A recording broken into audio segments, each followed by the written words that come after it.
Tapi jalan kebenaran tak akan selamanya sunyi.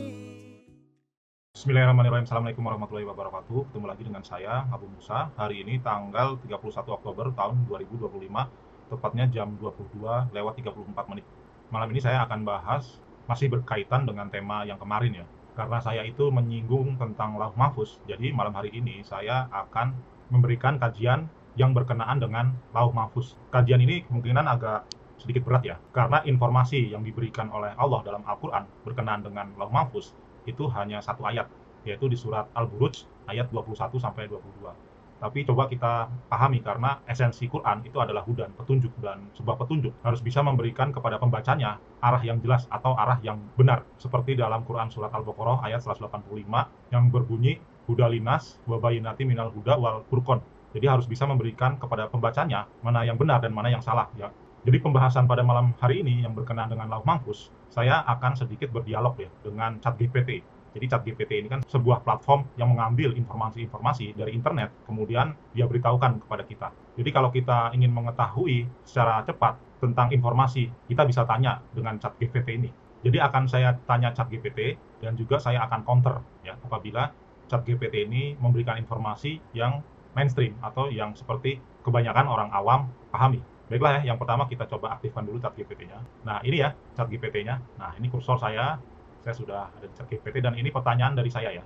Dari mana sumber Lauh Mahfuz? Maka ChatGPT menjawab, saya akan play saja. Pertanyaan yang sangat bagus dan mendalam. Mari kita bahas secara hati-hati dan berdasarkan sumber utama Islam. 1. Pengertian Lauh Mahfuz. Lauh Mahfuz dan Lauhul Mahfuz secara harfiah berarti papan yang terpelihara. Istilah ini disebut dalam Al-Quran, misalnya dalam open quote, QS Al-Buruj bab 1-22. Bal huwa Quran Majid fi lauhin mahfuz. Bahkan, yang mereka dustakan itu adalah Al-Quran yang mulia yang tersimpan dalam Lauh Mahfuz. Close quote.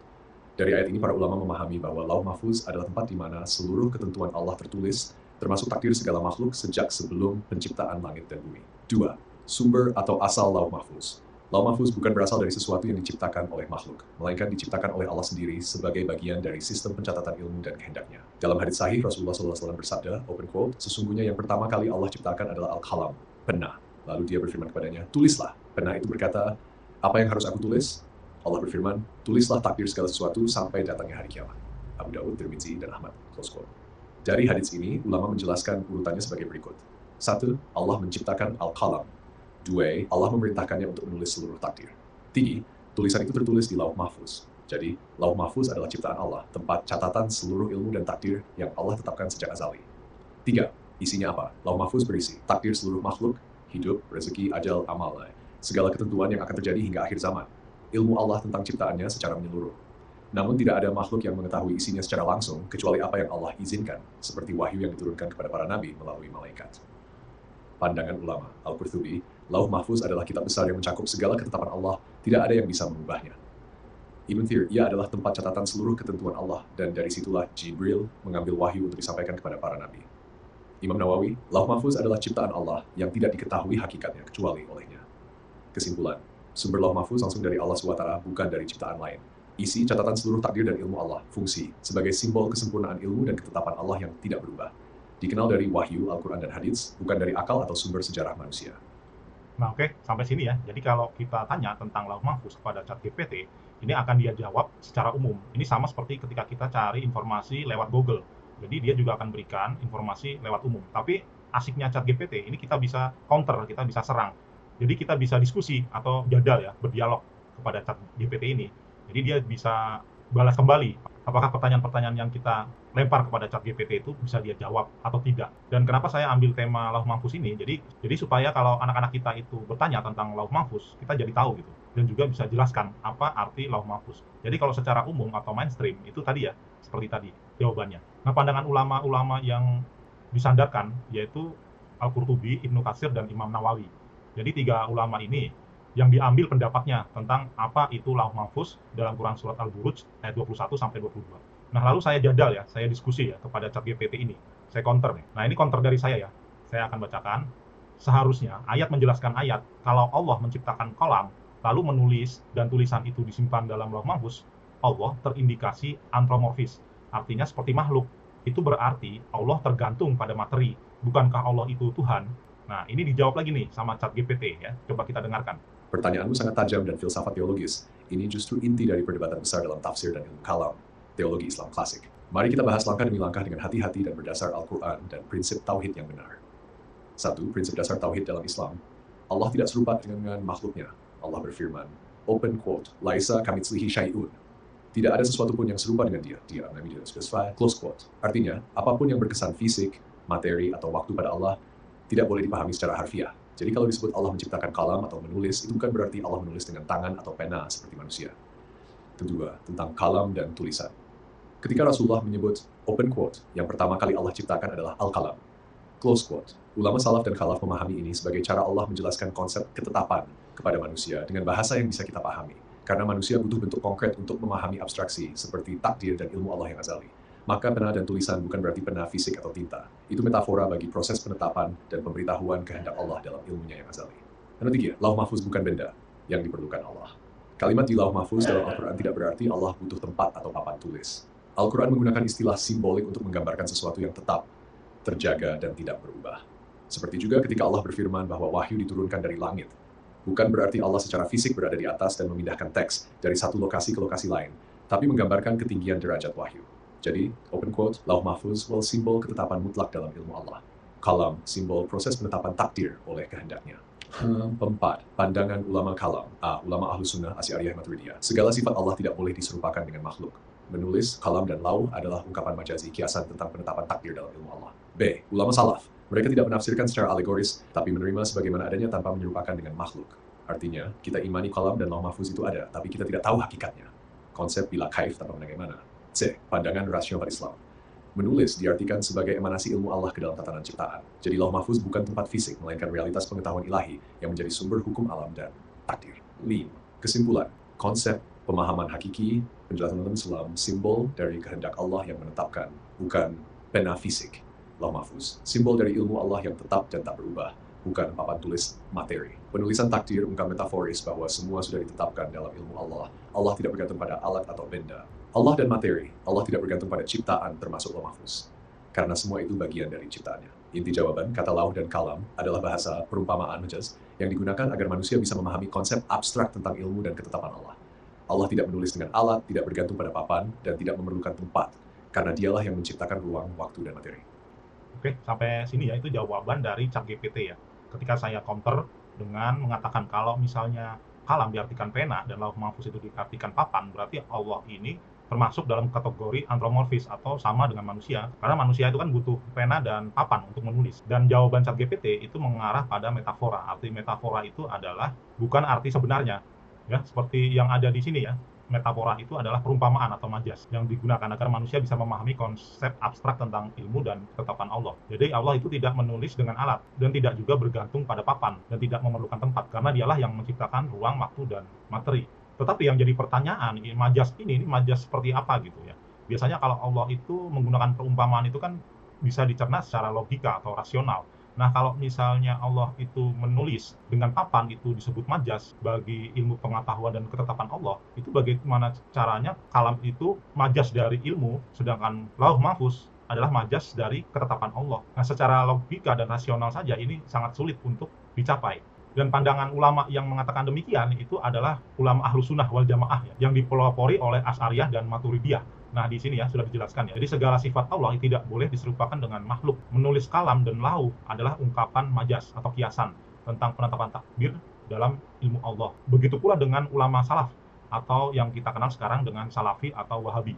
Mereka juga tidak menafsirkan secara alegoris, tapi menerima sebagaimana adanya tanpa menyerupakan dengan makhluk. Jadi kalau Allah mengatakan tentang kalam dan lauh mahfuz, menurut ulama salaf atau ulama wahabi, ini menerima sebagaimana adanya, jadi tidak bisa dicerna oleh akal. Nah, ini kan justru keluar dari esensi Quran sendiri, yang fungsinya sebagai hudan atau petunjuk. Kalau petunjuk itu kan ibarat peta, jadi kalau peta itu apabila kita tersesat, itu bisa mengarahkan kita kepada jalan pulang. Tapi kalau misalnya tidak bisa dipahami, itu kan menjadi bukan peta, tapi justru menyesatkan. Yang kedua, ini artinya kita imani kalam dan lauh mahfuz itu ada, tapi kita tidak tahu hakikatnya. Nah, ini ya, yang seperti saya bilang tadi ya. Jadi sebagaimana adanya. Oke ya, ini saya counter lagi ya. Saya jadal lagi ya, saya diskusi lagi dengan ChatGPT. Saya akan bacakan, kenapa tidak diartikan secara literal saja?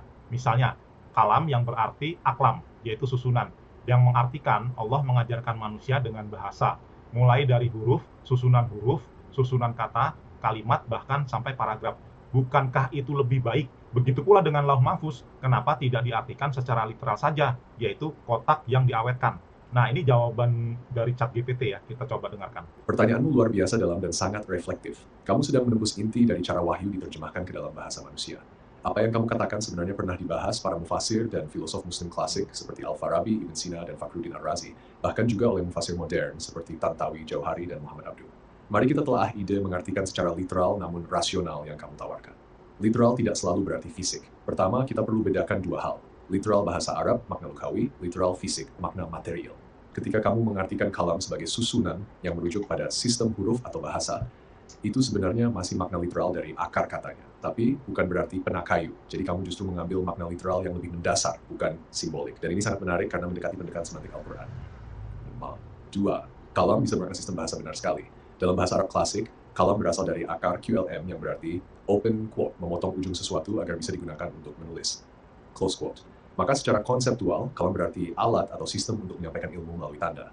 Kalau ditarik lebih jauh, huruf, kata, dan bahasa adalah kalam dalam bentuk paling luas.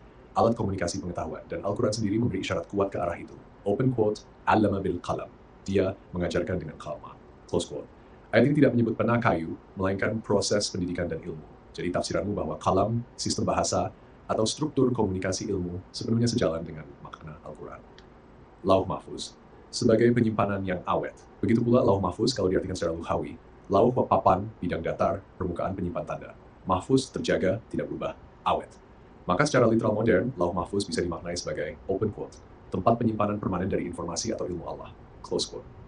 Kalimatmu, kotak yang awetkan sangat menarik karena secara semantik mendekati makna wadah yang menjaga data tetap utuh. Dan jika kita hidup di zaman digital, makna itu bisa disepadankan dengan memory storage ilahi, bukan berarti Allah bergantung padanya, tapi Allah menjelaskan konsep penyimpanan ilmunya lewat istilah yang manusia bisa pahami. 4. Mengapa ulama tidak menafsir begitu dulu? Karena bahasa dan konsep sistem bahasa atau penyimpanan informasi belum dikenal seperti sekarang. Mereka menjaga agar tidak terjatuh ke penafsiran filsafat yang bisa mengaburkan keimanan awam. Konsep tanzih menjaga kesucian Allah dari tafsir bebas. Tapi sebagian ulama rasional sudah memulai pendekatan seperti itu. Contohnya, Ar-Razi, kalam adalah simbol perantara ilmu antara Allah dan makhluk. Al-Ghazali, Lauh Mahfuz adalah gambaran bagi pengetahuan tetap dalam ilmu Allah.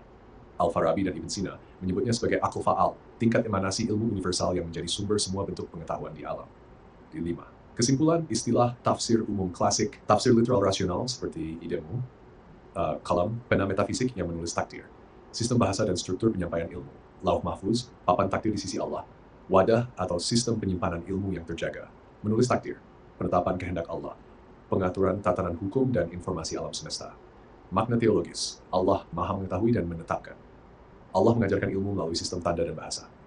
6. Jadi, pendekatanmu tidak menyalahi tauhid, asal tidak menjadikan Allah bergantung pada sistem itu.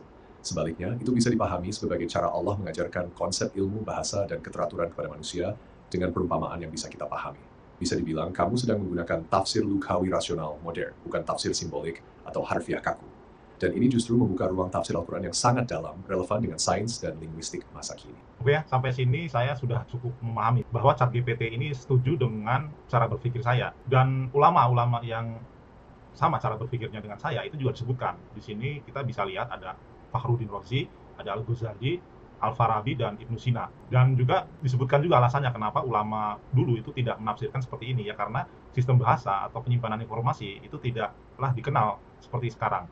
Jadi sekarang ini sudah semakin maju, banyak kosakata baru yang bisa kita lekatkan kepada makna Al-Qalam dan Lauh Mahfuz lebih tepat. Jadi saya pernah bahas juga ya tentang tema Al-Qalam ini ya. Jadi di sini disebut sistem bahasa dan struktur penyampaian ilmu ya. Ini sama kan? Kalau kita artikan pena karena ya itu tidak semua manusia bisa menggunakan pena. Jadi bagaimana caranya orang buta misalnya atau tunarungu atau difabel yang tidak bisa menggunakan pena, bagaimana caranya mereka belajar. Jadi penggunaan kata pena untuk kata kalam itu tidak tepat.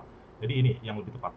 Lalu Lauh Mahfuz ini tafsir umum klasik disebut papan takdir di sisi Allah, tapi yang lebih presisi dan lebih tepat itu adalah wadah atau sistem penyimpanan ilmu yang terjaga. Nah, ilmu yang terjaga ini apa gitu? Nah, kalau kita kembalikan di surat Al-Buruj ayat 21 sampai 22 itu disebut sebagai Quran Majid ya. Mari kita baca ya surat Al-Buruj ayat 21 sampai 22. Nah, ini ya Al-Buruj 21 sampai 22. Bal huwa Qur'anu Majid ya, Quran Majid. Quran yang mulia fi lauhi mahfud, yang tersimpan dalam lauh mahfuz.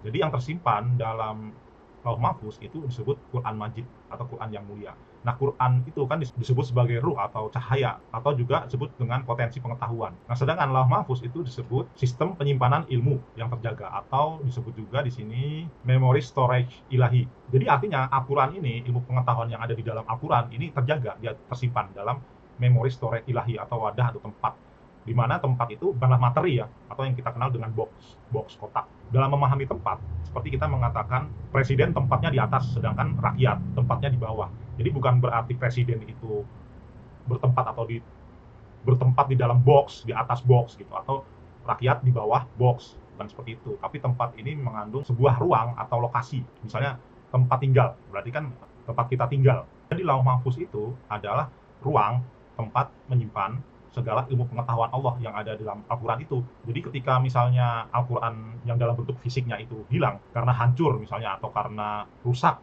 dan tidak ada satu Al-Quran pun di muka bumi ini, tetap informasi ilmu pengetahuan Allah yang ada di dalam Al-Quran itu terjaga dan utuh.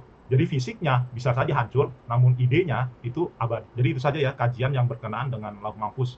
Mudah-mudahan kita semua tambah paham apa itu tentang lauh mahfuz. Saya Abu Musa, sampai ketemu lagi. Wassalamualaikum warahmatullahi wabarakatuh.